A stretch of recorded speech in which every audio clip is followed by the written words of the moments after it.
Hello दोस्तों, स्वागत है आपका ब्राइट बिगनिंग एकेडमी के ऑफिशियल यूट्यूब चैनल पर। जैसा कि आप सब लोगों को पता है कि हिमाचल प्रदेश में आगे जो परीक्षा होने वाली है, एचपी पटवारी की का एग्जाम होना है, आपका एचपी पंचायत सेक्रेटरी का एग्जाम होना है, आगे भी एचपी में बहुत सारे एग्जाम होने हैं। तो आपने देखा होगा कि उसमें जो सिलेबस है, जो साइंस का सिलेबस है, वो सारे के सारे एग्जाम में क्या है, सेम रहने वाला है। ठीक है, तो इससे पहले हमने कुछ इंपॉर्टेंट क्वेश्चंस किए थे। हमने इससे पहले पढ़ा था force and laws of motion के ऊपर हमने कुछ क्वेश्चंस किए थे, यूनिट एंड मेजरमेंट के ऊपर हमने क्वेश्चंस किए थे। अब हम आज शुरू करने जा रहे हैं सिलेबस। जो आपका सिलेबस है, थ्योरी जो पार्ट रहने वाला है, सारा वो एनसीईआरटी बेस होगा। क्योंकि आपने देखा होगा अभी तक आपसे जो जितने भी क्वेश्चंस पूछे जा रहे हैं, वो सारे के सारे कैसे हैं, एनसीईआरटी बेस्ड क्वेश्चन है वो। ठीक है, एनसीईआरटी में जो भी एक लाइन होगी लिखी हुई, सारी की सारी इंपॉर्टेंट होने वाली है आप लोगों के लिए। सारी की सारी वन बाय वन डिस्कस करेंगे, एक लाइन टू लाइन आपको इंपॉर्टेंट रहेगी चीजें। क्यों? क्योंकि अब आपको बाहर से कुछ भी नहीं पूछ रहा है। जो आपकी एनसीईआरटी है 6 से 10 तक की, उसी के अंदर से उसने सिलेबस आपको मेंशन किया है और एक छोटी से छोटी चीज आपसे वो पूछ रहा है। ठीक है, तो आज हम शुरुआत करेंगे। जो आपका सिलेबस है उसमें जो सबसे पहला टॉपिक है आपके पास, कंपोनेंट्स ऑफ फूड। हम डिस्कस करेंगे आज किसके बारे में, कंपोनेंट्स ऑफ फूड, जिसको आप भोजन के घटक भी बोलते हैं। आपने एनसीईआरटी 6th क्लास की एनसीईआरटी में देखा होगा, आपने ये चैप्टर है आपके पास। ठीक है, तो इसके बारे में हम डिटेल वाइज डिस्कस करेंगे और ये इंपॉर्टेंट रहने वाला है आपके लिए। जो आपका एग्जाम होगा, अभी एचपी पटवारी का एग्जाम होना है, एचपी पटवारी का एग्जाम होना है, उसके बाद आपके पास पंचायत सेक्रेटरी का एग्जाम होना है, पंचायत सेक्रेटरी का एग्जाम होना है, उसके बाद आपके पास अदर भी जो एग्जाम होने हैं, उसमें भी जो साइंस का आपका सिलेबस है ना, वो सेम है। आपने अभी तक जेबीटी का जो एग्जाम हुआ था अभी पीछे, चाहे सीबीएसई हुआ था, चाहे आपका एचपीआरसीए जो रेगुलर का आपने रेगुलर का जो एग्जाम कंडक्ट करवाया था, उसमें आपने क्वेश्चंस देखे होंगे, आपने एनालाइज किया होगा कि कुछ भी वो एनसीईआरटी से बाहर नहीं पूछ रहा है। हमको एनसीईआरटी इंपॉर्टेंट होती है, छोटी से छोटी चीजें पूछ रहा है।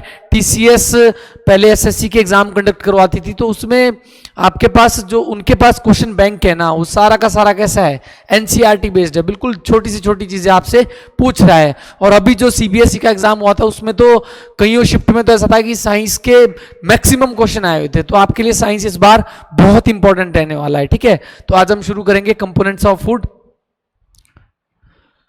सबसे पहले हम डिस्कस करेंगे कि ये जो फूड है ना आपके पास, जो आपके पास भोजन है, भोजन हमारे लिए क्यों आवश्यक होता है। हमारे लिए जो फूड है दैट इज बेनिफिशियल क्यों होता है, हमारे लिए बेनिफिशियल क्यों? फूड से हमको क्या मिलती है, एनर्जी मिलती है।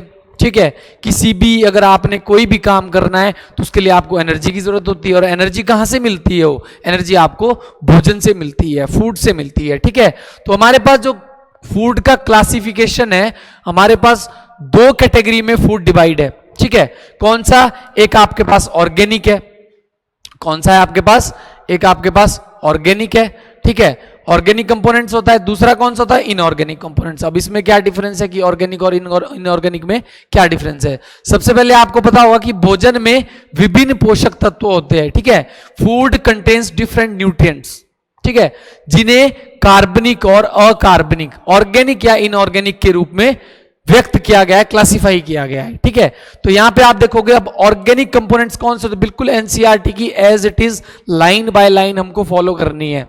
ठीक है, अब ये ऑर्गेनिक कंपोनेंट्स कौन से हो गए? सिंपल बोला है कि ऑर्गेनिक कार्बनिक घटक वह पदार्थ है जिनमें कार्बन होता है, आप समझ सकते हैं। ठीक है, और ये जीवित जीवों द्वारा निर्मित होते हैं, ये ऊर्जा प्रदान करते हैं, वृद्धि में सहायता करते हैं और शरीर के ऊतकों की मरम्मत करते हैं। सिंपल कहने का मतलब मेरा ये है कि ऐसे सब्सटेंस, ऐसे घटक पदार्थ के, ठीक है, जो आपके पास किससे बने होंगे? कार्बन से बने होंगे, उनको क्या बोलते हैं आप? ऑर्गेनिक कंपोनेंट्स बोलते हैं। ठीक है, और हमको ये कहां से, आपके पास जो लिविंग ऑर्गेनिजम्स है उनसे प्रोड्यूस होते हैं।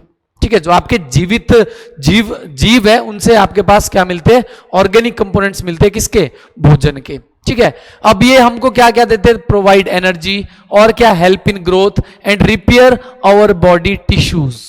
हमारे जो उत्तक होते हैं, हमारी जो टिश्यू है, उनको रिपेयर करने में भी ये क्या है, सहायता करते हैं। कौन से? ऑर्गेनिक कंपोनेंट्स, भोजन के जो आपके ऑर्गेनिक कंपोनेंट्स है, जो आपके कार्बनिक घटक है। ठीक है, तो बेसिकली आपने यहां से इतना याद रखना है कि जो ऑर्गेनिक कंपोनेंट्स हो गए आपके फूड के, वो किससे बने होते हैं? कार्बन से बने होते हैं, मेनली याद रखना है। ठीक है, और इनके एग्जाम्पल याद रखना है, हम इनको वन बाय वन डिस्कस करेंगे अभी आगे।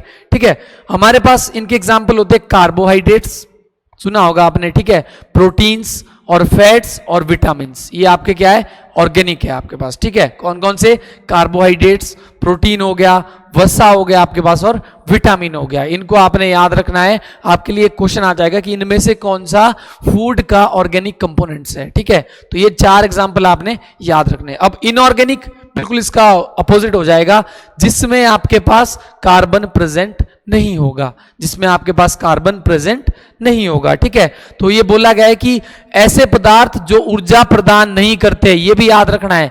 ये वाले सारे के सारे एनर्जी प्रोवाइड कर रहे थे, लेकिन जो आपके पास इनऑर्गेनिक हो गए वो हमारे को एनर्जी प्रोवाइड नहीं करेंगे। ठीक है, लेकिन शरीर के उचित कामकाज के लिए आवश्यक होते हैं। इसमें भी आपके पास कार्बन नहीं होगा। Substance that do not provide energy but are essential for proper functioning of body, energy इनसे नहीं मिलती हमको, लेकिन फिर भी हमारे शरीर का अगर प्रॉपर फंक्शन है, प्रॉपर हमारा शरीर कार्य करेगा, तो उसके लिए हमारे को इनकी जरूरत होती है। और ये कौन कौन से? आपके पास खनिज हो गया, मिनरल्स। ठीक है, आपके पास वाटर हो गया, जल। तो 2 कंपोनेंट्स ऐसे है फूड के जो हमारे पास क्या है, जो कैसे है? इनऑर्गेनिक है। और उनमें एग्जांपल कौन से? एक आपका खनिज आ गया, एक आपका जल आ गया। ठीक है, तो ये आपको क्लासिफाई किया गया है। कौन से फूड के कंपोनेंट्स आप क्लासिफाई किए गए हैं? किसमें?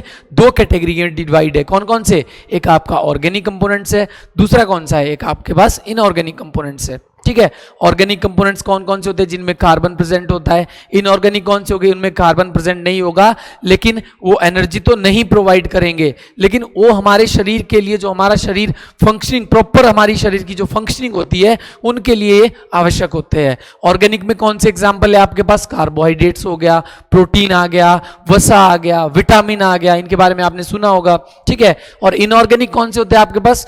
खनिज आ गया हमारे पास। ठीक है, जल आ गया हमारे पास। तो 2 आपके पास इनऑर्गेनिक कंपोनेंट्स है फूड के, और आपके पास कितने? कार्बोहाइड्रेट्स, प्रोटीन हो गया, वसा हो गया, विटामिन, ये सारे कैसे हैं? ये ऑर्गेनिक कंपोनेंट्स है। ठीक है, तो आपको क्लासिफिकेशन से यहां से बाहर क्वेश्चन नहीं आएगा। इसको आपने बिल्कुल डिटेल से अपने पास नोट्स बनाने हैं, प्रॉपर लिखना है और प्रॉपर समझनी है चीजें, तभी जाके आपका जो क्वेश्चन है वो सही होने वाला है। ठीक है, चलो नेक्स्ट चलते हैं। अब हम वन बाय वन डिस्कस करेंगे इन सब के बारे में कि कार्बोहाइड्रेट्स क्या होता है, प्रोटीन क्या होता है आपके पास, ठीक है, फैट क्या होता है, वसा, या फिर आपके पास विटामिन क्या होते हैं, उनके बारे में डिस्कस करेंगे। आपका मिनरल्स क्या होते हैं, खनिज बोलते हैं जिनको आप, ठीक है, और वाटर क्या होते हैं, तो इनके बारे में वन बाय वन डिस्कस करेंगे।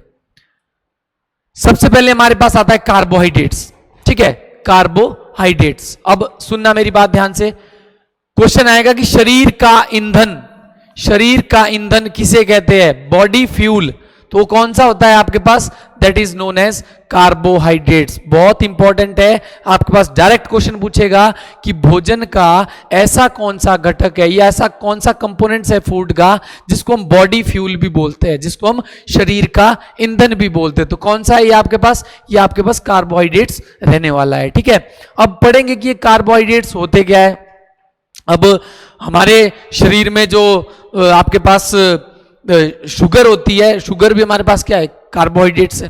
ठीक है, अब ये बोल रहा है कि कार्बोहाइड्रेट को मुख्य रूप से ऊर्जा देने वाले भोजन के रूप में जाना जाता है। ये इंपॉर्टेंट लाइन है कि एनर्जी गिविंग फूड, जो हमारे को ऊर्जा देते हैं वो कौन से होते हैं? कार्बोहाइड्रेट्स होते हैं। ठीक है, ऊर्जा सब देते हैं, लेकिन कार्बोहाइड्रेट्स में थोड़ा डिफरेंस है। कार्बोहाइड्रेट और वसा के बीच में अगर आप डिफरेंस देखोगे तो वसा ऊर्जा ज्यादा देता है, आगे हम डिस्कस करेंगे, लेकिन कार्बोहाइड्रेट्स तुरंत एकदम रिफ्यूल, मतलब तुरंत एकदम एक इंसिडेंटली आपके पास तुरंत ऊर्जा प्रदान करता है या रैपिडली एनर्जी प्रोवाइड करता है हमारे को। ठीक है, तो बोला गया है कि ऊर्जा देने वाले भोजन है। ठीक है, जैसे कार को ईंधन की आवश्यकता होती है ना, जैसे आपकी जो गाड़ी चलती है तो उसको फ्यूल है, उसको आपको पेट्रोल की जरूरत होती है, वैसे हमारे शरीर को भी कार्बोहाइड्रेट्स की आवश्यकता होती है, ठीक है। वैसे ही हमारे शरीर को दैनिक गतिविधियों के लिए कार्बोहाइड्रेट की आवश्यकता होती है। कहने का मतलब carbohydrate are primarily known as energy giving foods. याद रखना है आपने, कैसा है, एनर्जी गिविंग फूड्स है, ठीक है, जो ऊर्जा देने वाले भोजन है हमारे पास, ठीक है। Just like car needs to fuel to run, our body needs carbohydrates to perform daily activities. तो आपने यहां से एक चीज याद रखना है कि कार्बोहाइड्रेट्स क्या हमको एनर्जी देते हैं, ठीक है, और रैपिडली एनर्जी देते हैं, तुरंत।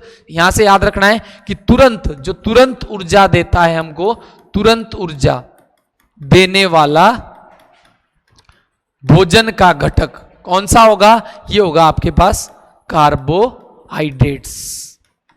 याद रखना आपने, कौन सा होगा आपके पास, कार्बोहाइड्रेट्स। कार्बोहाइड्रेट से आपको तुरंत एनर्जी मिलेगी आपको, ठीक है। अब यहां पे बोला गया है कुछ कि यही लाइन बोलिए, हालांकि कार्बोहाइड्रेट और वसा दोनों ऊर्जा देते हैं हमारे को। फैट्स को लिपिड्स भी बोलते हैं, ठीक है। हमारे को दोनों से ऊर्जा मिलती है, कार्बोहाइड्रेट से भी एनर्जी मिलती है, आपके पास वसा से भी एनर्जी मिलती है, लेकिन वसा समान मात्रा में कार्बोहाइड्रेट की तुलना में बहुत अधिक ऊर्जा प्रदान करती है एज कंपेयर टू फैट। जो आपके पास एज कंपेयर टू कार्बोहाइड्रेट्स की मैं बात करूं तो जो फैट है वो ज्यादा एनर्जी देगा। आपने देखा होगा फैट्स आपके पास, इसमें बहुत सारी चीजें आती है, जैसे आपका मक्खन हो गया, घी हो गया, ठीक है, आपका मीट मच्छी हो गया, ठीक है। उनसे हमारे को क्या मिलता है, उनसे हमारे को वसा मिलता है, फैट मिलता है। बोलते ना कि फैट्स बढ़ गया तो ऑयली चीजें कम करो आप, ठीक है, ऑयल से सबसे ज्यादा फैट्स मिलता है। तो एनर्जी हमको फैट से ही सबसे ज्यादा मिलती है, वसा से ही मिलती है।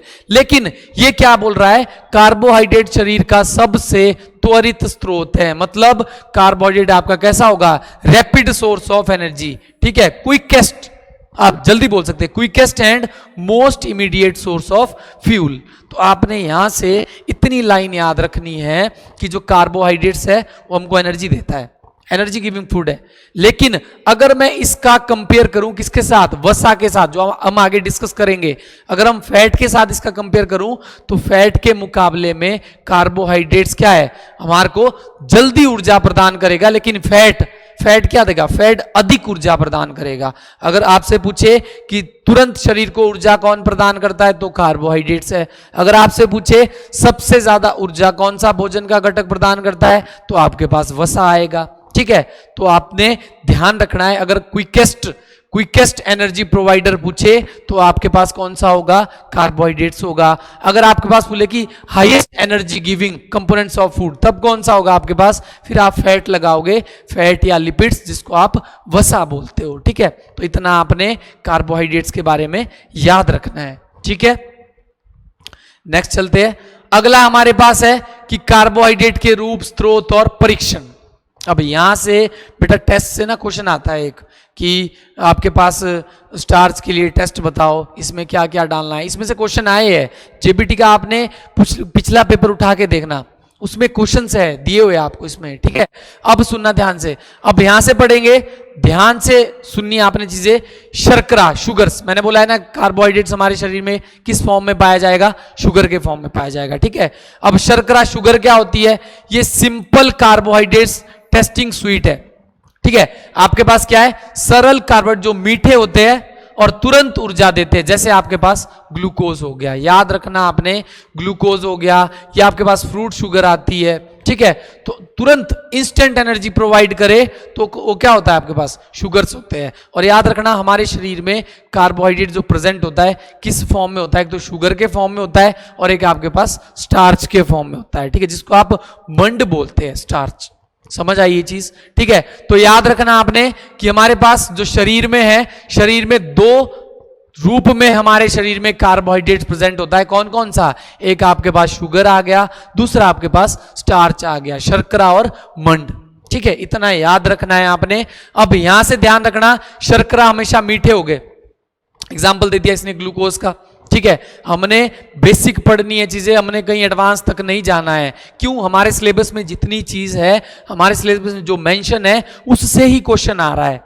आप लोग कोई सी भी किताबें उठा के देख लो, आप लूसेंट उठाओगे, आप अरियंत उठाओगे, आप कोई सी भी किताब उठा दो, उसमें से कोई क्वेश्चन नहीं पूछ रहा है। आप साइंस जो पहले पढ़ते थे अब वो साइंस एग्जाम में नहीं आ रही है।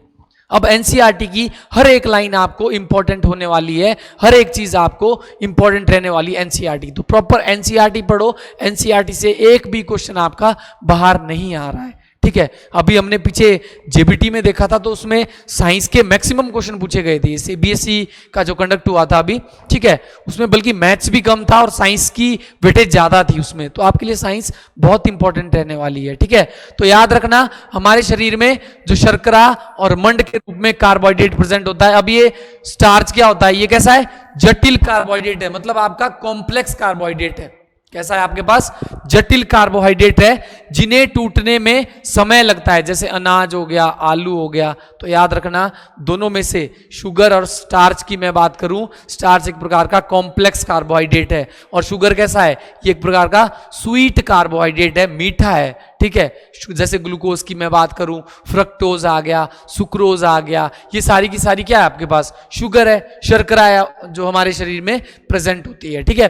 अब जटिल कार्बोहाइड्रेट कौन से हो गए, स्टार्च हो गए, जिनको आप कॉम्प्लेक्स कार्बोहाइड्रेट बोलते हैं, ठीक है। जैसे अनाज हो गया, आलू हो गया आपके पास, ठीक है। अब इस कार्बोहाइड्रेट के मेन सोर्सेज, यहां से भी भर भर के क्वेश्चन आए हैं बच्चे, ठीक है। ध्यान रखना, जो आपके पास कार्बोहाइड्रेट के सोर्स है ना, पूछेगा कि इनमें से कौन सा कार्बोहाइड्रेट का सोर्स नहीं है, तो आपको 3-4 एग्जाम्पल दे देगा वहां पे, ठीक है। तो याद रखना, अनाज, अनाज में कौन से आते हैं, चावल हो गया, ठीक है, गेहूं हो गया आपके पास, मक्का हो गया आपके पास, बाजरा हो गया आपके पास, ठीक है, कंद हो गया आपके पास, कंद में क्या, आलू और शकरकंद आ गया।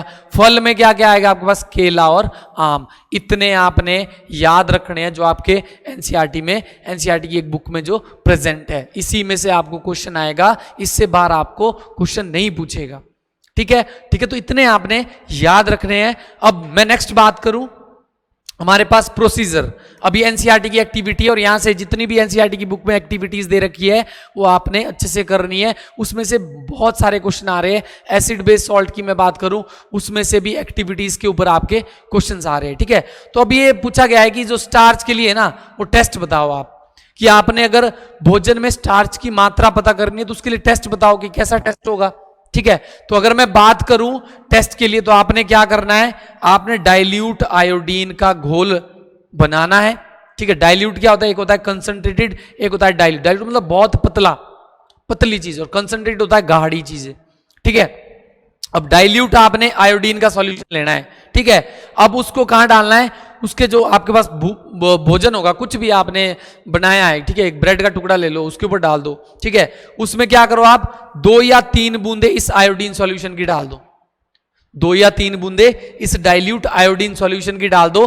अगर आपके पास जो आपने भोजन लिया है उसका रंग अगर नीला काला हो रहा है, तो इसका मतलब उसमें स्टार्च प्रेजेंट है। तो एक क्वेश्चन पूछा गया था कि अगर आपने डाइल्यूट आयोडीन सॉल्यूशन आपने उसकी 2 या 3 बूंदे आपने भोजन में डाल दी, ठीक है, तो उसका रंग कैसा हो जाता है, काला, आपके पास नीला और काला हो जाता है।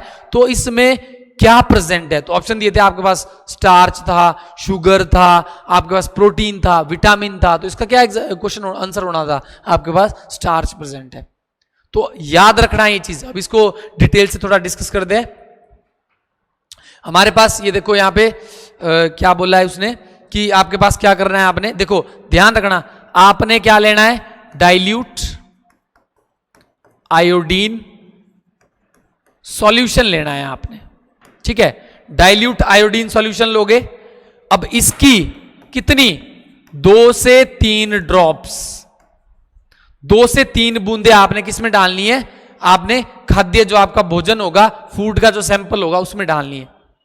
अगर उसका कलर कैसा हो गया, ब्लू या ब्लैक हो गया, ध्यान रखना, उसका कलर कैसा हो गया, नीला या काला हो गया, तो इसका मतलब स्टार्च प्रेजेंट है। आपने देखा होगा, अगर मैं आलू की बात करूं, जब आप उसको काटते हो ना, ठीक है, तो शुरू में कैसा हो जाता है, वो थोड़ा नीला हो जाता है, लेकिन बाद में कैसा हो जाता है, वो बिल्कुल ब्लैक हो जाता है, ठीक है। इसका मतलब आलू में स्टार्च प्रेजेंट है।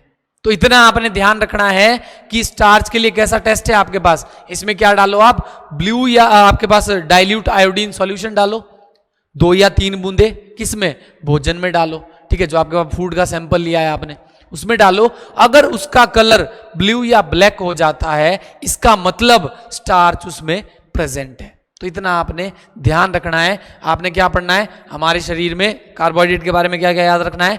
कार्बोहाइड्रेट्स हमारे शरीर में दो रूप में प्रेजेंट होते हैं, कौन कौन से, एक शर्करा एक मंड। तो हम जो कार्बोहाइड्रेट में हम जो सोर्स है उसके, उसमें हमारे शरीर में क्या क्या दो चीजें जाती है, एक शुगर जाता है एक स्टार्च जाता है, ठीक है। अब शुगर कैसा होता है, एक आपका सिंपल कार्बोहाइड्रेट्स है जो हमको क्या कर देता है, स्वीट प्रदान करता है, या स्वीट है आपको मीठा, मीठा कार्बोहाइड्रेट बोलेंगे आपसे। तो अगर आपसे पूछा गया है कि मीठा कार्बोहाइड्रेट्स कौन सा है, तो ये आपके पास कौन सा होगा, शुगर होगा। स्टार्च कैसा है, कॉम्प्लेक्स, जटिल, मतलब स्ट्रक्चर बहुत बड़ा है, ठीक है, इसको तोड़ने में बहुत टाइम लगता है, ठीक है। कैसा है ये, टूटने में समय लगता है। जैसे इसने एग्जांपल दे दिया, अनाज हो गया, आलू हो गया।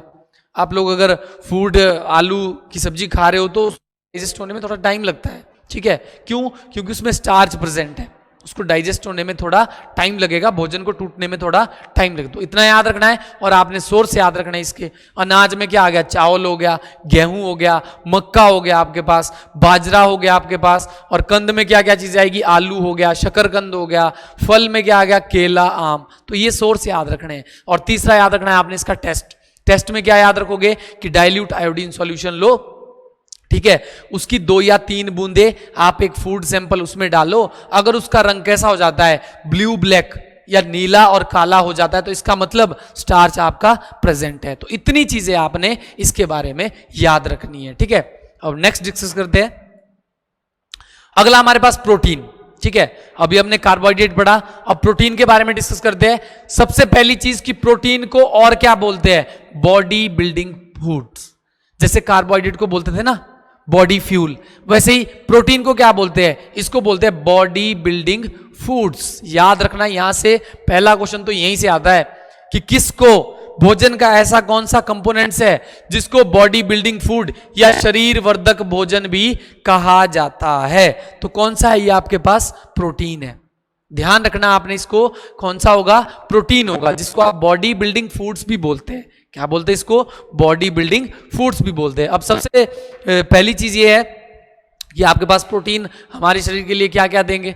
अब कार्बोहाइड्रेट है तो एनर्जी प्रोवाइड कर रहा था और रैपिडली एनर्जी प्रोवाइड कर रहा था एज कंपेयर टू मैं अगर फैट की बात करूं, ठीक है। तो यहां पे क्या होगा, प्रोटीन का उपयोग वृद्धि, ध्यान रखना, नई कोशिकाओं का निर्माण और मरम्मत, घाव भरना, क्षतिग्रस्त कोशिकाओं को बदलना के लिए होता है। अब सुनना ध्यान से, प्रोटीन आपको एनर्जी नहीं प्रोवाइड कर रहा है। प्रोटीन का क्या काम है, protein serve the purpose of growth. ध्यान रखना, बॉडी बिल्डिंग इसीलिए बोलते हैं उसको, ये ग्रोथ प्रोवाइड करा रहा है हमारे को, ठीक है।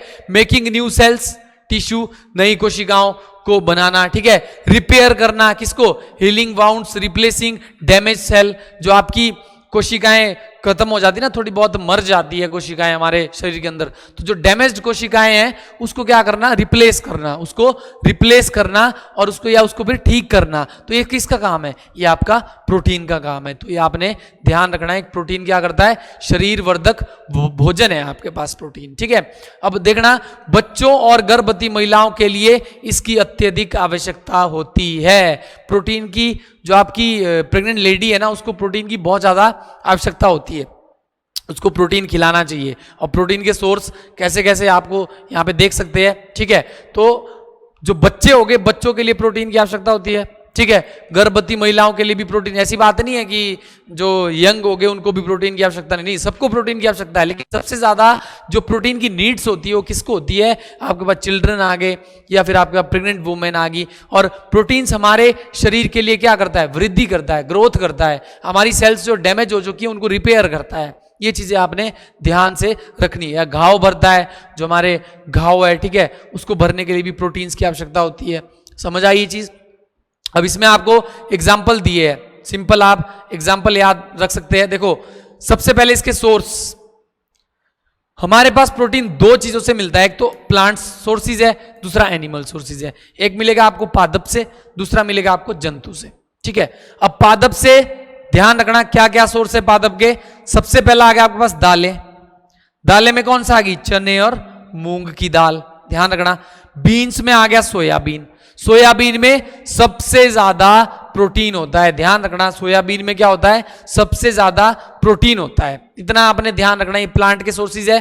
दूसरा एनिमल, एनिमल सोर्सेज कौन कौन से है? डेयरी उत्पाद, जो आपका दूध हो गया, पनीर हो गया, मांस, मछली, अंडे, ये भी सारे आपके क्या है? प्रोटीन्स के सोर्सेज है। ये फैट के भी सोर्सेज है। मांस, मछली, जो अंडे हो गए, ये फैट के भी सोर्सेज है। लेकिन यहाँ पे प्रोटीन के लिए सबसे इंपॉर्टेंट आपके प्लांट्स के याद रखने आपने और एनिमल्स के याद रखने। जो एनसीईआरटी में हर एक लाइन वो आपके लिए बहुत इंपॉर्टेंट रहने वाली है।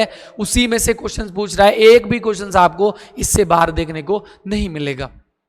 ठीक है, तो अच्छे से नोट्स बनाओ, प्रॉपर लिखो, सेम बड़े अच्छे से आपके लिए पीपीटी बनाई है, बहुत इंपॉर्टेंट रहने वाला है। अगर हम आप लोगों के लिए मेहनत कर सकते हैं तो आप लोग नोट्स तो बना सकते हो। क्यों? आपके लिए ही फायदेमंद है ये। आप लोग नोट्स बनाओगे, प्रॉपर इसको रिवाइज करोगे, फिर एक भी क्वेश्चन आपका गलत नहीं होगा। हमारे साथ चलो, हमारे साथ बनते रहो, एग्जाम आसानी से क्लियर हो जाएगा। ठीक है, तो ये चीज आपको लग गया। अच्छा, एक चीज यहां से याद रखना, आपके पास जो शैवाल होता है ना, शैवाल जिसको आप एल्गी बोलते हैं, ठीक है, एल्गी बोलते हैं शैवाल, उसमें भी ध्यान रखना सबसे ज्यादा प्रोटीन किसमें होता है? आपके पास शैवाल्स में होता है। ये ध्यान रखना, यहां से शैवाल्स में होता है। और वो शैवाल कौन सा होता है? आपने नाम सुना होगा, क्लोरेला। क्लोरेला, ठीक है, सबसे ज्यादा प्रोटीन्स होता है इसमें। ध्यान रखना, शैवाल में अगर मैं बात करूं, शैवाल का याद रखना, शैवाल में कौन सा टाइप आएगा? क्लोरेला। कैसा होता है? ये हरा शैवाल होता है। ठीक है, क्लोरेला नाम का शैवाल होता है, जिसमें लगभग कितना होता है? 70 से 72% इसमें क्या होता है? प्रोटीन्स पाया जाता है। तो ये आपने याद रखना है, कितना होता है? 70 से 72% इसमें प्रोटीन होता है। तो ये भी नाम याद रखना है। कैसा है? शैवाल है। कौन सा शैवाल है? क्लोरेला नाम का शैवाल है। याद रखना, कौन सा शैवाल है? क्लोरेला। क्लोरेला नाम का एक शैवाल है, जिसमें एल्गी, जिसमें आपके पास क्या होगा? 70 से 72% आपके पास प्रोटीन प्रेजेंट होता है। अभी सुनीता विलियमसन, या इसी को याद रखना आपने, इस क्लोरेला को स्पेस एल्गी भी बोलते हैं। क्या बोलते हैं इसको? Space algae. स्पेस एल्गी मतलब अंतरिक्ष का शैवाल। ध्यान रखना आपने, इसको अंतरिक्ष का शैवाल।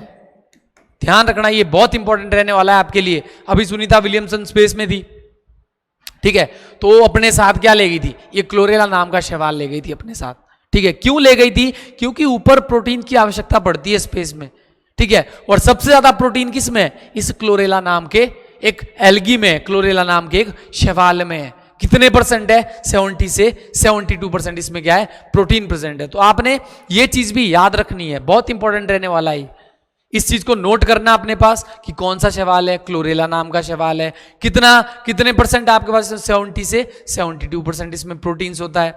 ठीक है, तो ये इंपॉर्टेंट रहने वाला है। तो आपने प्लांट के सोर्स भी पढ़ लिए और एनिमल के सोर्स भी पढ़ लिए। ठीक है, अब ना प्रोटीन्स के लिए, जैसे आपने अभी कार्बोहाइड्रेट्स में पढ़ा था, स्टार्च के लिए आपके पास टेस्ट था कि उसमें आप क्या डालो? डाइल्यूट आयोडीन सॉल्यूशन डालो। किसमें? फूड के एक सैंपल में। अगर उसका कलर कैसा हो जाता है? नीला या काला, ब्लू ब्लैक हो जाता है, तो इसका मतलब उसमें स्टार्च प्रेजेंट है। ठीक है, वैसे ही आपके पास प्रोटीन के लिए भी टेस्ट है। अब जैसे हमारे पास प्रोटीन के लिए टेस्ट है, ठीक है, अब प्रोटीन के लिए क्या टेस्ट है आपके पास? देखो ध्यान से सुनना, आपके पास प्रोटीन के लिए जो टेस्ट है, आपने क्या करना है? सबसे पहले तो रेजेंट है। कौन कौन से? अभिकर्मक हो गए, जो जो आपने चीजें लेनी है। क्या लेना है? आपने कॉपर सल्फेट लेना है, CuSO4 जिसका फॉर्मूला होता है। कौन सा लेना है आपने? कॉपर सल्फेट सॉल्यूशन लेना है। उसके बाद आपने कॉस्टिक सोडा लेना है, जिसका फॉर्मूला क्या होता है? NaOH, कॉस्टिक सोडा, ये लेना है आपने। ठीक है, इसका जो याद रखना, इसका जो नाम है कॉपर सल्फेट है, और ये कॉस्टिक सोडा का जो साइंटिफिक नेम है, इसको बोलते हैं सोडियम हाइड्रोक्साइड। ध्यान रखना, एक प्रकार का बेस है, सोडियम हाइड्रोक्साइड बोलते हैं इसको। किसको?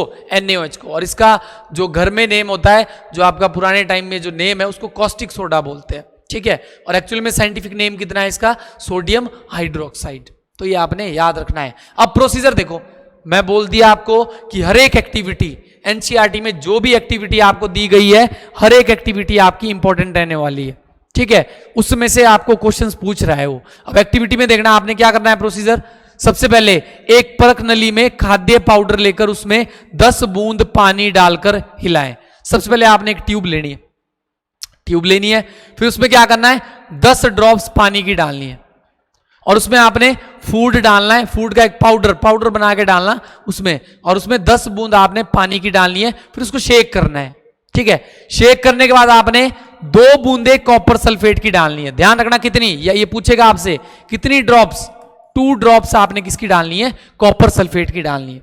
ठीक है, उसके बाद जैसे आपने शुरू में वाटर लिया, फिर उसमें आपने फूड का पाउडर डाला, फिर उसको शेक किया आपने, फिर उसमें दो बूंदे किसकी डाली, कॉपर सल्फेट सॉल्यूशन की डाली। फिर उसके बाद आपने क्या करना है, 10 बूंद डालनी है किसकी, कॉस्टिक सोडा की, जो आपका सोडियम हाइड्रोक्साइड है। इसकी कितनी ड्रॉप्स डालनी है आपने, 10 ड्रॉप्स डालनी है। उसके बाद देखना है, अगर ध्यान रखना कंक्लूजन है जो, ये बहुत इंपॉर्टेंट है, अगर उस घोल का रंग कैसा हो गया, बैंगनी हो गया, वॉयलेट हो गया, इसका मतलब उसमें प्रोटीन प्रेजेंट है। तो एक बारी फिर से बता रहा हूं चीजें, आपने क्या करना है, सबसे पहले तो आपने इसके लिए क्या क्या चाहिए आपको, एक तो कॉपर सल्फेट चाहिए, एक आपके पास कॉस्टिक सोडा चाहिए जिसको आप सोडियम हाइड्रोक्साइड बोलते हैं। ठीक है, दूसरी चीज, अब प्रोसीजर क्या है आपके पास, आपने एक ट्यूब लेनी है, कुछ भी ले लो, गिलास ले लो या ट्यूब ले लो, कुछ भी आपका चलेगा। ठीक है, उसमें क्या करना है आपने, सबसे पहले 10 ड्रॉप्स वाटर की लेनी है, कितनी, 10 बूंदे पानी की। फिर उसमें आप पाउडर डाल दो, जो आपने भोजन लिया है, कोई भी आप ले सकते हैं, कोई भी चीज आपको फूड का आप पाउडर फॉर्म में ले आओ, कोई सा भी भोजन पाउडर फॉर्म में बना दो। ठीक है, उसमें डाल दो आप 10 बूंद किसकी, पानी की। उसके बाद क्या करना है आपने, कॉपर सल्फेट की कितनी, 2 बूंदे डालनी है। कॉपर सल्फेट की 2 बूंदे डालने के बाद आपने 10 ड्रॉप्स किसकी डालनी है, कॉस्टिक सोडा की डालनी है। और लास्ट में याद रखना, अगर उस सॉल्यूशन का पूरा जो इतना प्रोसीजर करने के बाद अगर उस सॉल्यूशन का कलर आपका बैंगनी या वॉयलेट हो जाता है, इसका मतलब उसमें प्रोटीन प्रेजेंट है। तो ये टेस्ट था प्रोटीन्स के लिए जो इंपॉर्टेंट रहने वाला है। हमने स्टार्च के लिए भी टेस्ट पढ़ा, ये प्रोटीन्स के लिए टेस्ट है। ठीक है, तो ये इंपॉर्टेंट है, हर एक चीज आपके लिए बहुत इंपॉर्टेंट, हर एक लाइन एनसीईआरटी की आपके लिए इंपॉर्टेंट है। तो इसको नोट करना अच्छे से अपने पास नोट्स बनाओ, क्योंकि बेटा नोट्स हमेशा अपने होते हैं, नोट्स अपने बनाए जाते हैं और अपने नोट्स से ही समझ आता है चीजें। आपको रिवाइज करने में बाद में दिक्कत नहीं आएगी जब आपके अपने नोट्स बने होंगे। ठीक है, चलो नेक्स्ट डिस्कस करते हैं। उम्मीद करता हूं आपको ये चीज समझ आ गई होगी। ठीक है, अगली हम बात करें, अब हमारे पास कौन सा आ गया, फैट आ गया। वसा के बारे में पढ़ते हैं। ठीक है, अब वसा और कार्बोहाइड्रेट जब मैंने आपको पढ़ाया था उस टाइम मैंने बोला था कि हाँ, कार्बोहाइड्रेट भी हमको ऊर्जा प्रदान करता है। ठीक है, कार्बोहाइड्रेट भी हमको क्या देता है, एनर्जी प्रोवाइड करता है। लेकिन एज कंपेयर टू वसा की मैं बात करूं, कार्बोहाइड्रेट तो तुरंत एनर्जी प्रदान करता था, लेकिन वसा की मैं बात करूं ये सबसे ज्यादा एनर्जी देता है। तो अगर आपसे पूछे कि फूड का ऐसा कौन सा कंपोनेंट्स है, भोजन का ऐसा कौन सा घटक है जो हमको सबसे ज्यादा एनर्जी प्रोवाइड करता है, तो कौन सा, ये वसा रहने वाला है बच्चे आपके पास। ठीक है, तो इतना आप अपने पास नोट करके रख सकते हैं। ठीक है, दूसरी चीज अगर आपसे ये पूछे कि सबसे तुरंत, सबसे जल्दी या रैपिडली जो एनर्जी का सोर्स है कंपोनेंट्स ऑफ फूड का, वो कौन सा है, तो आपके पास कौन सा होगा, वो कार्बोहाइड्रेट्स होगा। इतना ध्यान रखना है, बहुत इंपॉर्टेंट रहने वाली, लाइन टू लाइन आपके लिए इंपॉर्टेंट है। ठीक है, अब फैट के बारे में पढ़ते हैं। देखो, यही बोला गया है कि उच्च ऊर्जा वाले भंडार, मतलब energy reserves, highest energy. Simple यहीं से याद रखना कि सबसे ज्यादा एनर्जी कौन देता है आपको, सबसे ज्यादा एनर्जी कौन देता है आपको, वसा देता है आपके पास। ठीक है, तो यहां से याद रखना है कि सबसे एनर्जी, ऊर्जा वृद्धि समान मात्रा में कार्बोहाइड्रेट की तुलना में वसा में बहुत अधिक ऊर्जा देती है। यही बोला गया है कि एज कंपेयर टू कार्बोहाइड्रेट्स, हमारे को जो फैट्स है वो बहुत ज्यादा एनर्जी और किस में देती है, ग्राम फॉर ग्राम, ग्राम में हमको एनर्जी मिलती है, ग्राम बाय ग्राम। ध्यान रखना, ये इस फॉर्म में हमारे को एनर्जी मिलती है। ठीक है, ग्राम में एनर्जी प्रोवाइड करता है कौन, देता है हमारे पास फैट्स। एज कंपेयर टू अगर मैं बात करूं कार्बोहाइड्रेट्स की, तो हमारे को जो वसा है वो ज्यादा एनर्जी प्रोवाइड करता है। ठीक है, अब यहां से क्या रखना है, स्टोरेज। अब हमारे शरीर में वसा स्टोर भी होता है, शरीर बाद में उपयोग के लिए, ठीक है ध्यान रखना, और शरीर को गर्म रखने के लिए वसा को ऊर्जा आरक्षित के रूप में रखता है। अब जो फैट है ना हमारे पास, हमारे शरीर में जैसे एनर्जी बिल्कुल लूज हो गए, थक गए अब, ठीक है, फिर भी हमारे पास थोड़ी सी एनर्जी, तो कहां से मिलती है, वसा से मिलती है। वसा हमारे शरीर में एनर्जी को स्टोर करके रखता है। ठीक है, वसा से सबसे ज्यादा ऊर्जा मिलती है, तो ऊर्जा उसके पास है। तो ध्यान रखना, इसको भंडारण भी बोलते हैं, किसका, भोजन को जो एनर्जी का भंडारण भी बोलते हैं इसको, याद रखना ये चीज, ठीक है। अब इसके सोर्सेज ध्यान रखना, मूंगफली आ गया जिसको ग्राउंड नट्स बोलते हैं आप, मेवे आ गए, वनस्पति तेल्स आ गया, ऑयल्स, तिल प्लांट्स आ गए आपके, ठीक है, तिल बोलते हैं तिल पादप, मक्खन आ गया, घी आ गया, दूध, मांस, अंडे की जर्दी जो जंतु जो आपको बोलते हैं एनिमल्स से, ठीक है, अंडे से भी आपके पास मांस हो गया, दूध हो गया, घी हो गया, मक्खन हो गया, वनस्पति तेल हो गया, तिल ऑयल हो गया आपके पास जो प्लांट से मिलता है, मेवे आ गए, मूंगफली आ गई आपके पास। तो हर एक चीज आपके लिए ये वाला सोर्स बहुत इंपॉर्टेंट रहने वाले हैं आपके, कौन से, फैट के सोर्स। तो ये इंपॉर्टेंट चीजें है। अब सुनना मेरी बात ध्यान से, फैट अगर ज्यादा हो जाए तो बहुत अधिक वसायुक्त भोजन खाने से मोटापा, जिसको आप ओबेसिटी बोलते हैं, हमारे शरीर में कैसा हो जाता है, मोटा हो जाता है। बोलते हैं ना कि आप बहुत ज्यादा ऑयली चीजें खाते हो तो आपका शरीर इसलिए फैट हो जाता है, फैट बढ़ जाता है, चर्बी पैदा हो जाती है। किसके कारण होती है, इसी वसा के कारण। बहुत अत्यधिक ऑयली चीजें आप खा लेते हो, ठीक है, बहुत ज्यादा आप क्या करते हो, मीट मच्छी वगैरह खा लेते हो, ठीक है। तो ज्यादा खाने से क्या होता है, आपके पास जो ऑयली चीजें हैं उससे क्या है, चर्बी पैदा, फैट पैदा हो जाता है, उसी को बोलते हैं आप वसा, ठीक है। तो याद रखना ये चीज। अच्छा, वसा के लिए परीक्षण, इसके लिए भी आपके पास टेस्ट है, आप याद रख सकते हो, ठीक है। क्या करना है, आपने भोजन को कागज में लपेट कर, आपने भोजन को किस में करना है, कागज में लपेटना है, ठीक है।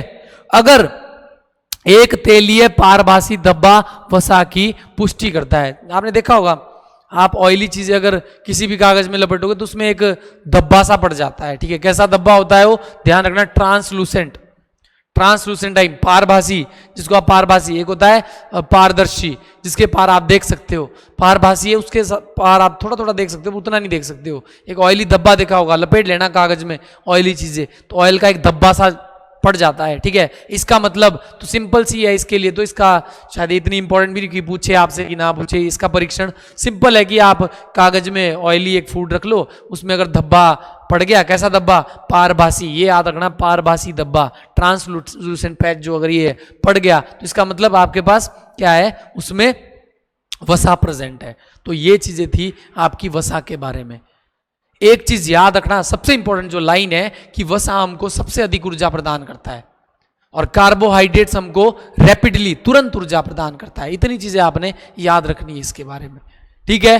तो ये इंपॉर्टेंट रहने वाला है आपके लिए। फैट्स भी हमारा डिस्कस हो गया, ठीक है। चलो नेक्स्ट, अगला हम डिस्कस करते हैं कि विटामिन्स।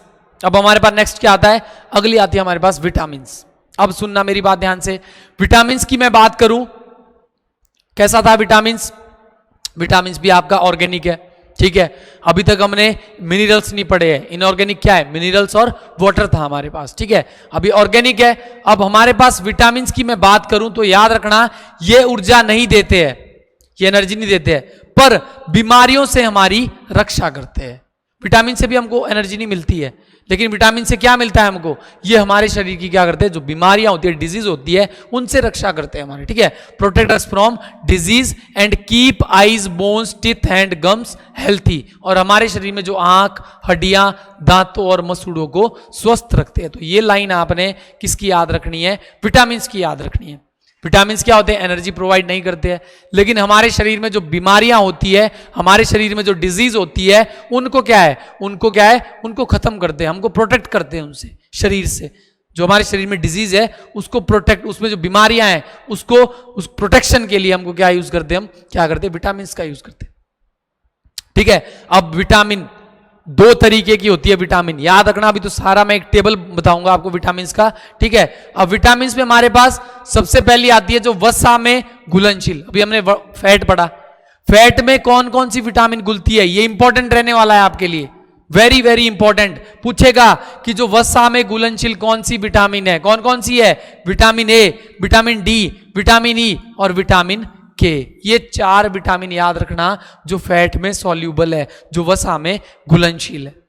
इतनी विटामिन से आपकी जो है फैट सॉल्यूबल है। अब बची कौन सी वापस, एक विटामिन बी बची, एक विटामिन बी, विटामिन सी बची आपके पास, और विटामिन बी के तो आगे बहुत सारे कॉम्प्लेक्स है, vitamin बी2, vitamin B3, vitamin B5, vitamin बी7, vitamin B12, ठीक है। वो कॉम्प्लेक्स हम सारे पढ़ेंगे, उनके आपको साइंटिफिक नाम याद होने चाहिए, वहां से क्वेश्चन आएगा, ठीक है। अब इतनी तो याद रखना, vitamin A, vitamin D, vitamin E, vitamin A कैसी है? ये वसा में घुलनशील है, फैट सॉल्यूबल है। लेकिन अगर मैं बात करूं वाटर सॉल्यूबल, जो पानी में घुलनशील होगी, अब जो फैट में सॉल्यूबल नहीं है वो किस में घुलनशील होगी? वो पानी में घुलनशील होगी। ठीक है ना? तो याद रखनी है चीजें। ठीक है, तो vitamin C, vitamin B complex, सारे के सारे विटामिन बी1 से विटामिन बी12 तक, तो दो ही प्रकार की ऐसी विटामिन है जो आप पानी में घोल सकते हो, जो पानी में घुलती है। कौन कौन सी है? विटामिन सी है, विटामिन बी कॉम्प्लेक्स है, सारा का सारा जो विटामिन बी1 से लेकर बी12 तक। तो एक पहली चीज याद रखनी है कि विटामिन हमको क्या एनर्जी नहीं देते हैं, लेकिन हमारे शरीर में जो बीमारियां होती है उन बीमारियों से हमको बचाने के लिए विटामिन का यूज करते हैं। ठीक है, आपको पता होगा। और एक चीज याद रखना, ये एनसीईआरटी में प्रेजेंट है कि सूर्य का प्रकाश, उसकी विटामिन कौन सी है? विटामिन डी मिलती है। ठीक है, तो यार हमारा शरीर विटामिन डी का निर्माण खुद करता है। हमारा शरीर क्या है? विटामिन डी का निर्माण खुद करता है। लेकिन कैसे करता है? जब त्वचा सूर्य के प्रकाश के संपर्क में आती है ना, जब हमारी स्किन सूर्य के संपर्क में आएगी तो क्या है? इसकी कमी से हड्डियां कमजोर हो जाती है। अगर विटामिन डी नहीं है हमारे पास, तो सूर्य की जब आपके पास स्किन, हमारी स्किन सूर्य के संपर्क में आएगी तो हमारे को क्या मिलेगी? उससे विटामिन डी मिलेगी। लेकिन अगर विटामिन डी आपको नहीं मिल रही है ना, तो आपकी क्या हो जाएगी? हड्डियां कमजोर हो जाएगी, आपकी बोन्स कैसी हो जाएगी? कमजोर हो जाएगी। तो याद रखना, विटामिन डी हमारा शरीर खुद बनाता है, लेकिन किसके संपर्क में आने पे? सूर्य के प्रकाश के, स्किन के सूर्य के प्रकाश के संपर्क में आने पर। तो ये चीज आपने याद करके रखनी है। ठीक है, तो ये हो गया विटामिन के बारे में। अब हम वन बाय वन डिस्कस करेंगे कि विटामिन कि जो आपके पास साइंटिफिक नेम होते हैं, या किस विटामिन के सोर्स कहाँ है, कि किस विटामिन से कौन सा रोग होता है, तो वो चीजें हम डिस्कस करेंगे। सबसे पहले आपके पास ये टेबल दिख रहा होगा आपको। ठीक है, सबसे पहली विटामिन है विटामिन ए। अब विटामिन ए की मैं बात करूं, इसका जो रासायनिक नेम है क्या बोलते हैं? रेटिनोल। आपने कुछ याद हो चाहे ना हो, लेकिन ये जो रासायनिक नाम है ना, ये याद रखने हैं आपने, ये इंपॉर्टेंट है आपके लिए।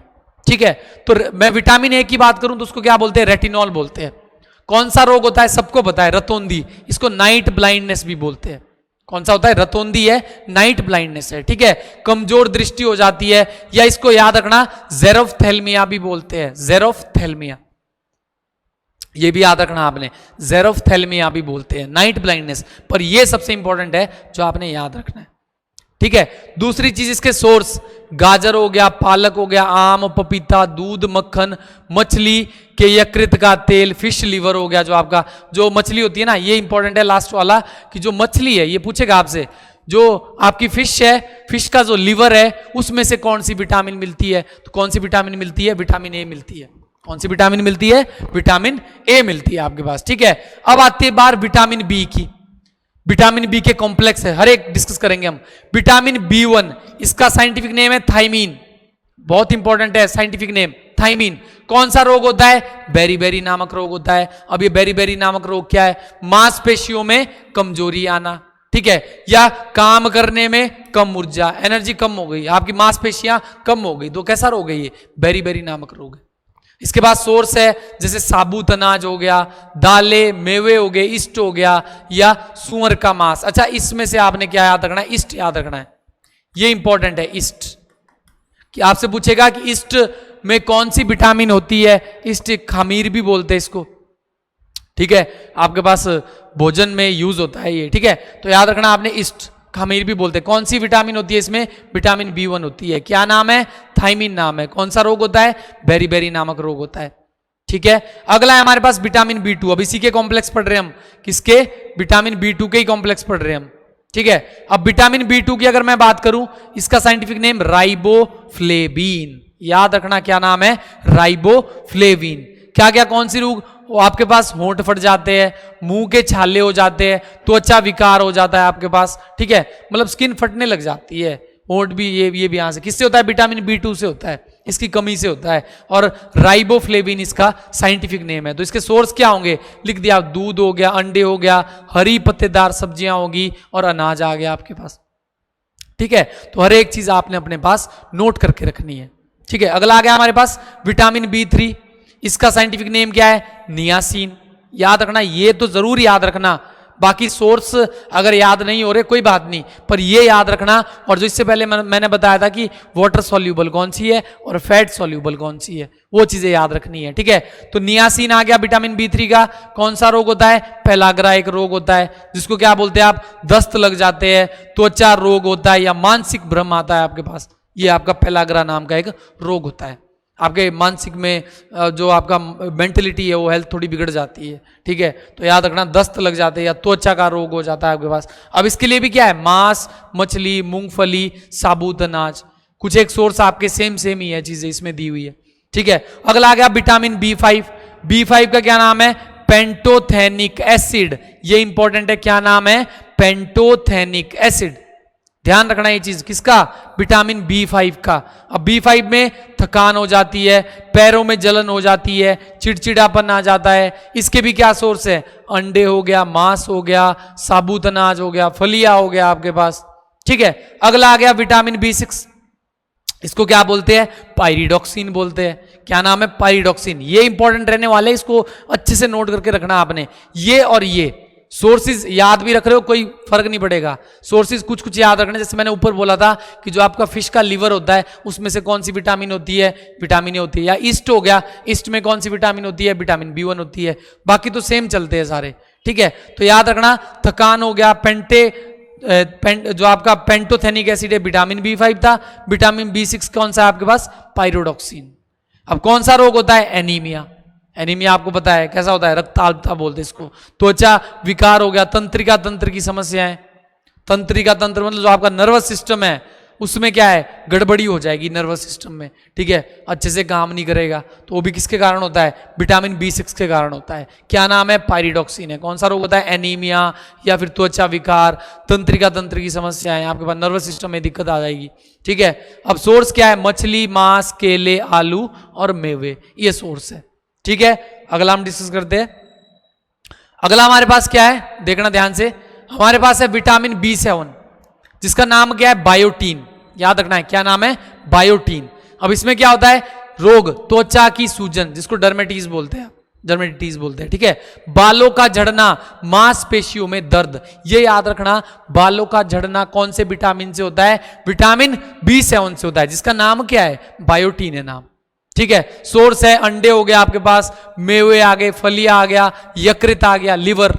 लिवर में भी कौन सा विटामिन होता है? ध्यान रखना, विटामिन B7 होता है, जिसका नाम क्या? बायोटीन है, ठीक है। अगला हमारे पास विटामिन B9 आ गया, जिसको बोलते हैं फॉलिक एसिड। क्या बोलते हैं इसको? Folic acid. अब फॉलिक एसिड है तो कौन सा रोग हो गया आपके पास? एनीमिया हो गया, या मेगालोब्लास्टिक एनीमिया भी बोलते हैं, ठीक है। जन्म दोष हो गया, गर्भावस्था के दौरान आपके पास जन्म में जो गर्भावस्था के दौरान जो जन्म दोष होता है, वो कि आप बोलते हैं ना कि ये तो जन्म से ही ऐसा है, इसके थोड़ा जो वो भी किसके कारण होता है? विटामिन B9 से होता है। जन्म के टाइम ही कुछ रोग हो गया पैदा आपके पास, ठीक है। तो जैसे इसके क्या हो गए? हरी पत्तेदार सब्जियां, बीन्स, खट्टे फल, जिसको आप सिट्रस फ्रूट बोलते हैं, जैसे नींबू हो गया, संतरा आ गया आपके पास, ठीक है। तो ध्यान रखना ये चीज। अगला विटामिन B12, ये सबसे इंपॉर्टेंट रहने वाला है। अभी जेबीटी में पूछा गया था क्वेश्चन कि विटामिन B12 का साइंटिफिक नेम बताओ। क्या नाम है इसका? कोबालामीन। ध्यान रखना, क्या नाम है? कोबालामीन, ठीक है। या फिर इसको साइनोकोबालामीन भी बोलते हैं, ये भी याद रखना, साइनोकोबालामीन। ध्यान रखना, साइनोकोबालामीन भी आ सकता है आपको लिखा हुआ, या कोबालामीन आएगा या साइनोकोबालामीन आएगा। अब क्या होता है इसके? घातक रक्तलापता। ध्यान रखना, परनिशियस एनीमिया, ठीक है। अत्यधिक थकान, एनीमिया हो जाता है, अत्यधिक थकान हो जाती है, तो याद रखना ये चीज, ये रोग होता है। अब मांस, मछली, अंडे, दूध और डेयरी। अच्छा, एक चीज याद रखना इस विटामिन B12 के बारे में, क्या याद रखना है? यह पौधों में नहीं पाया जाता। एक ही ऐसा विटामिन है, विटामिन B12, विटामिन बी के कॉम्प्लेक्स में, जो आपका पौधों में नहीं पाया जाता। ध्यान रखना, नोट करके रखना ये चीज अपने पास, ठीक है। अगला हमारे पास विटामिन C आ गया आपके पास, ठीक है। इसको बोलते हैं एस्कॉर्बिक एसिड। आपको पता होगा, इसका नाम याद रखना, एस्कॉर्बिक एसिड। कौन सा रोग होता है? स्कर्बी, बहुत सुना होगा आपने, स्कर्बी। मसूड़ों में खून आना, ठीक है। घाव भरने में अत्यधिक समय लगना, उसको बोलते हैं स्कर्बी। ठीक है। अब हमारे पास कर भी है, कैसे? अगर आपको विटामिन सी की कमी है तो क्या लो आप? खट्टे फल, नींबू, संतरा, आंवला, अमरूद और टमाटर, ये चीजें आप यूज कर सकते हैं। ठीक है। अगला हमारे पास विटामिन डी। विटामिन डी आपको पता है क्या नाम है? कैल्सिफेरॉल। साइंटिफिक नेम सबके याद रखने हैं, बिल्कुल सेम टू सेम, और पेपर में आएंगे, ध्यान रखना ये चीज। ठीक है। अब विटामिन डी से भी आपको पता है कैसा रोग होता है? रिकेटस, बेसिकली बच्चों में देखा जाता है। ठीक है। ऑस्टियोमलेशिया भी बोलते हैं इसको, वयस्कों में ऑस्टियोमलेशिया होता है। ठीक है। नरम हड्डियां आपके पास हो जाती है। ठीक है। और रिकेटस मतलब आपके जो पोलियो की जो दवाइयां खिलाते थे वो इसीलिए था कि आपकी हड्डियां मजबूत रहे थोड़ी सी। ठीक है। तो ये रिकेटस नाम का बच्चों में एक रोग होता है, किसकी कमी से होता है? विटामिन डी की कमी से, हड्डियां कमजोर हो जाती है। ठीक है। तो याद रखना क्या क्या है? सूर्य का प्रकाश, मछली के यकृत का तेल, अंडे की जर्दी, या फिर फोर्टिफाइड दूध, आपके पास जो दूध होता है। तो ये इसके सोर्स है जो याद रखने हैं आपने। मेनली 1 2 3, ये 3 स्लाइड याद रखनी है, बहुत इंपॉर्टेंट है। ठीक है। विटामिन ई आ गया आपके पास, इसका नाम क्या है? टोकोफेरोल। क्या नाम है? टोकोफेरोल। मांसपेशियों में कमजोरी, तंत्रिका क्षति या प्रजनन संबंधी विकार, आपकी मांसपेशियों में कमजोरी आ जाएगी। ठीक है। वनस्पति तेल, जो आपका मेवे, बीज, गेहूं के अंकुर, ये भी याद रखना सोर्स आपने। ठीक है। लास्ट है हमारे पास कौन सा है आपके पास? विटामिन के, ये भी इंपॉर्टेंट रहने वाला है। क्या नाम है? फाइलोक्विनोन। क्या नाम है? फाइलोक्विनोन। याद रखना कौन सा रोग होता है? अत्यधिक रक्तस्राव, मतलब रक्त का थक्का नहीं जमाने देता है। ठीक है। तो रक्त का थक्का जमने में देरी, बहुत टाइम लग जाता है। विटामिन के की कमी से कौन सा रोग होता है? रक्त का थक्का जल्दी नहीं जमता। तो यह भी पूछा गया था कि कौन से विटामिन की कमी से रक्त का थक्का नहीं जमता है? कौन सी विटामिन की कमी से? विटामिन के की कमी से। ये याद रखना है आपने। ठीक है। तो क्या क्या लेना है आपने? हरी पत्तेदार सब्जियां, बंद गोभी आ गया, ब्रोकली आ गया, पालक आ गया। यहां से ब्रोकली याद रखना, ब्रोकली सिर्फ विटामिन के में आई है। इतनी चीजें आपने विटामिन के बारे में याद रखनी है। तो हर एक विटामिन अपने दिमाग में होनी चाहिए आपके पास। ठीक है। फिर से एक बार रिवाइज करवा देता हूं नाम जो आपके पास नेम थे। विटामिन ए रेटिनॉल, कौन सा रोग? Night blindness. Vitamin B one thiamine, कौन सा रोग? बेरीबेरी। विटामिन बी2 राइबोफ्लेविन, ओंठ फट जाते हैं आपके पास, मुंह में छाले हो जाते हैं। ठीक है। विटामिन बी3 नियासिन, नाम याद रखना, विटामिन बी3 नियासिन पेलाग्रा नाम का एक रोग होता है। विटामिन बी5 जो आपका पेंटोथेनिक एसिड है, पेंटोथेनिक एसिड, थकान हो जाता है, पैरों में जलन हो जाती है। आगे विटामिन बी6 है जिसको पायरिडॉक्सिन बोलते हैं। ठीक है। एनीमिया रोग होता है। ठीक है। इतना याद रखना है। नेक्स्ट हमारे पास विटामिन बी7 है, बायोटीन। विटामिन बी7 कौन सी है? बायोटीन, त्वचा की सूजन हो जाती है। विटामिन बी9 फॉलिक एसिड, बी9 क्या है आपके पास? Folic acid. आपके पास क्या होता है? आपके जो मेगालोब्लास्टिक एनीमिया होता है या जन्म दोष आता है जन्म के टाइम। ठीक है। अगला विटामिन बी12, ये याद रखना है, या तो कोबालामीन आएगा या साइनोकोबालामीन आएगा, दोनों चीजें याद रखना है। ठीक है। क्या होता है? घातक रक्तचापता या जो आपका परनीशियस एनीमिया होता है, आपके पास अत्यधिक थकान हो जाती है। ठीक है। और याद रखना एक ही ऐसी विटामिन है, विटामिन बी12, जो पौधों से नहीं मिलती है, इतना याद रखना है। Vitamin C ascorbic acid, scurvy रोग होता है। विटामिन डी कैल्सिफेरॉल, कौन सा रोग? रिकेटस होता है। Vitamin E tocopherol. ये तो याद करने का तरीका बताऊं, विटामिन डी और विटामिन ई। विटामिन डी में कैल्सिफेरॉल, इसमें सिर्फ टोको लगा दो, फेरोल सेम है। कैल्सिफेरॉल और टोकोफेरोल, विटामिन ई। ठीक है। मांसपेशियों में कमजोरी, विटामिन के फाइलोक्विनोन, इसका नाम याद रखना। क्लोटिंग, रक्त क्लोटिंग, जो आपका जो ब्लड क्लोटिंग है वो देरी से हो जाती है। ठीक है। तो आपका जो रक्त का थक्का है वो बहुत देरी से जमता है अगर इस विटामिन की कमी है आपके शरीर में। ठीक है। तो ये भी क्लियर हो गया। अब लास्ट में हमारे पास जो आता है वो आता है खनिज, मिनरल्स। अब मिनरल्स याद रखना, खनिज कार्बनिक, अकार्बनिक, हमने पढ़े थे ना मिनरल्स कैसे है? इनऑर्गेनिक है, अकार्बनिक है, जिन्हें पौधे मिट्टी और पानी से अवशोषित करते हैं और ये संरचनात्मक कार्यों का संचालन करते हैं। कहने का मतलब इनऑर्गेनिक एलिमेंट्स है absorb by plants from soil water that regulate structural function, जो हमारे शरीर का फंक्शन स्ट्रक्चरल फंक्शन है उसको जारी करके रखते हैं। ठीक है। तो मतलब ये कैसे है? इनऑर्गेनिक है। और याद रखना ये कहां से मिलते हैं? प्लांट से, सॉइल से, जो हमारे पास ये जो जिन्हें पौधे मिट्टी और पानी से अवशोषित करते हैं। जो पौधे हैं प्लांट्स कहां से अवशोषित करते हैं इनको? मिट्टी से और पानी से। आपने देखा होगा जो ये आयोडीन, फास्फोरस, लोहा, ये कहां से मिलते हैं हमारे को जो आपके पास आयरन की भी खाने होती है, ठीक है, आपके पास फास्फोरस है, कैल्शियम है, ठीक है, तो ये चीजें हमको क्या है, ये मिनरल्स है जो हमारे को खानों से मिलते हैं, ठीक है। तो आयोडीन हो गया आपके पास, ये 4 मिनरल्स याद रखने हैं। पूछेगा क्वेश्चन, आयोडीन उचित जो आपका शारीरिक विकास और थायराइड ग्रंथि के कार्य के लिए आवश्यक। आयोडीन की कमी से एक रोग होता है गोइटर, घेंगा बोलते हैं। कहां पे होता है? गले में सूजन आ जाती है।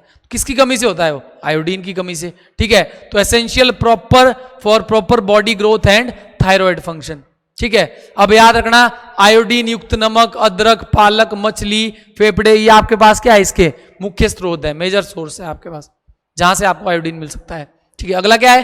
फास्फोरस, मजबूत हड्डियों, दांतों के निर्माण के लिए कैल्शियम के साथ मिलकर कार्य करता है। तो आपकी अगर हड्डियां मजबूत चाहिए आपको, तो कैल्शियम भी यूज होता है, या फिर दांतों के निर्माण के लिए कैल्शियम के साथ ये काम करता है। कौन सा? फास्फोरस आ गया। कहां से मिलेगा? दूध, केले, हरी मिर्च, चावल और गेहूं। क्वेश्चन आया था कि हरी मिर्च से हमारे को कौन सा मिनरल मिलता है? कौन सा मिलता है? हमारे पास फास्फोरस मिलता है, ठीक है। ये 4 एनसीईआरटी में प्रेजेंट है और इंपॉर्टेंट है, आपने याद करके रखने हैं। अगला हमारे पास आयरन है। आयरन से रोग कौन सा होता है? एनीमिया रोग होता है। रक्त में हीमोग्लोबिन के निर्माण के लिए अत्यंत महत्वपूर्ण जो ऑक्सीजन का परिवहन करता है। देखो हमारी आरबीसी है, रेड ब्लड सेल, उसका रंग लाल किसके कारण होता है? या फिर हमारे जो रक्त का रंग है वो लाल जो आरबीसी है उसका रंग लाल कैसे होता है? हीमोग्लोबिन से होता है। हीमोग्लोबिन में क्या पाया जाता है? आयरन पाया जाता है। तो ये याद रखना है, जो हीमोग्लोबिन में है क्या पाया जाता है? आयरन पाया जाता है। आयरन की कमी होती है तो एनीमिया नाम का एक रोग होता है, ठीक है। तो याद रखना है आपने। सेब कहां से मिलेंगे? सेब, यकृत हो गया, पालक, हरी पत्तेदार सब्जी, नाशपाती वगैरह, ये इसके सोर्स है आपके पास, ठीक है। अगला हमारे पास कैल्शियम आ गया। कैल्शियम की मैं बात करूं तो ऑब्वियस सी बात है, हड्डियां कमजोर है तो कैल्शियम की दवाइयां बोल देते हैं आपकी, कैल्शियम की मेडिसिन खाओ आप, ठीक है। मजबूत हड्डियां स्वस्थ दांतों के निर्माण और उन्हें बनाए रखने के लिए महत्वपूर्ण है आपके पास ही, ठीक है। क्या क्या लोगे आप?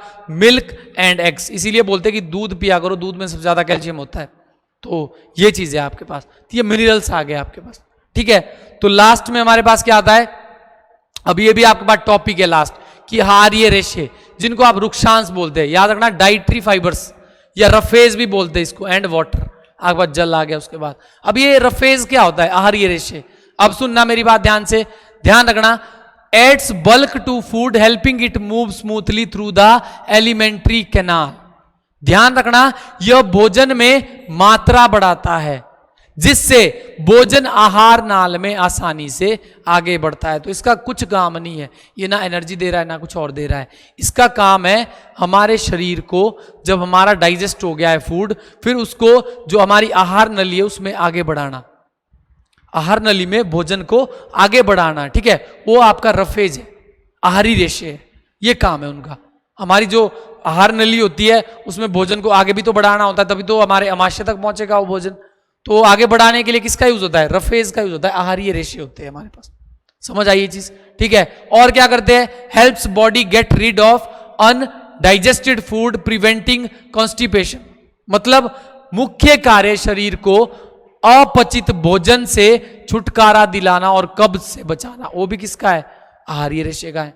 जो हमारा अनडाइजेस्ट फूड है ना, ठीक है, उसको क्या करना? अपचित भोजन से छुटकारा दिलाना, उसको मतलब पचाना भोजन को, ठीक है। और कब्ज से बचाना, जो कब्जी होती है उसको भी, हमारे शरीर में जो कब्जी होती है, अगर आहारीय रेशे प्रॉपर है तो हमारे पास क्या है? कब्जी नहीं होगी, तो उसको भी बचाता है ये, ठीक है। सोर्सेज कहां से मिलेंगे आहारीय रेशे? ध्यान रखना, ग्रेन्स हो गए, पल्सिस हो गए, पोटैटोज आ गया, फ्रेश फ्रूट्स आ गए, वेजिटेबल्स आ गए, ठीक है। Animal products do not contain roughage. याद रखना, जो जंतु है ना, जंतु के जो प्रोडक्ट होते हैं उसमें जैसे दूध हो गया आपका, दही हो गया, घी हो गया, उसमें रफेज नहीं होता है। कहां से मिलेगा? ग्रेन्स, दालें, आलू या फ्रेश फ्रूट या वेजिटेबल्स, उनसे आपको ये चीजें मिलेगी। ध्यान रखना ये चीज, ठीक है। अब वाटर आ गया, जल का तो आपको पता ही है। यह भोजन से पोषक तत्वों को अवशोषित करने में मदद करता है। जो हमारे न्यूट्रिएंट्स भोजन में गए हैं उनको एब्जॉर्ब करने के लिए आपकी वाटर की आवश्यकता होती है, ठीक है। अगला क्या है हमारे पास? क्या? यह मूत्र और पसीने के रूप में जो हमारे पास मूत्र और पसीने के रूप में शरीर से अपशिष्ट पदार्थों को बाहर निकालता है। जो आपके टॉक्सिक वेस्ट है ना, टॉक्सिक जो आपके पास वेस्टेज मटेरियल अंदर, ठीक है, तो उसको किसके मूत्र और पसीने के रूप में हमारे शरीर से उसको बाहर निकालता है। कौन निकालेगा? ये भी जल का काम है। ठीक है, तो हर एक चीज एनसीईआरटी की इंपॉर्टेंट है। आज हमने कंपोनेंट्स ऑफ फूड डिस्कस किया है, हमने ये कंप्लीट कर दिया है। ठीक है, तो आज हमारा पहला जो चैप्टर था जो आपके लिए इंपॉर्टेंट रहने वाला है, अभी एचपी पटवारी का एग्जाम होना है, फिर पंचायत सेक्रेटरी का एग्जाम है, तो उसके लिए इंपॉर्टेंट रहने वाला है। और हम हर एक चीज एनसीईआरटी को फॉलो कर रहे हैं, हर एक line to line NCERT follow कर रहे हैं। आपको उम्मीद करता हूं कि ये चीज समझ आ गई होगी और आपने अच्छे से नोट्स बनाए होंगे इसके। मैं इसकी इतनी गारंटी दे सकता हूं कि आपको इससे बाहर कुछ भी देखने को नहीं मिलेगा। तो आप नोट्स बनाओ, अच्छे से प्रॉपर बनाओ नोट्स, और इसको लिखो और रिवाइज करो अच्छे से, और हमारे साथ बने रहो, हमारे साथ पढ़ते रहो, और वीडियो को जहां तक हो सके वहां तक शेयर करो, आगे से आगे पहुंचाओ, शेयर करो, लाइक करो, सब्सक्राइब करो। ठीक है, तो धन्यवाद, आज के लिए इतना ही। बाकी हम आगे लेके आएंगे आपके लिए जो आगे जो चैप्टर आएंगे, आगे 1 बाय 1 हर एक चैप्टर को बिल्कुल ऐसे ही डिटेल से डिस्कस करेंगे। उसके बाद उसके जो एमसीक्यू इंपॉर्टेंट क्वेश्चन रहेंगे उसको भी डिस्कस करेंगे। धन्यवाद।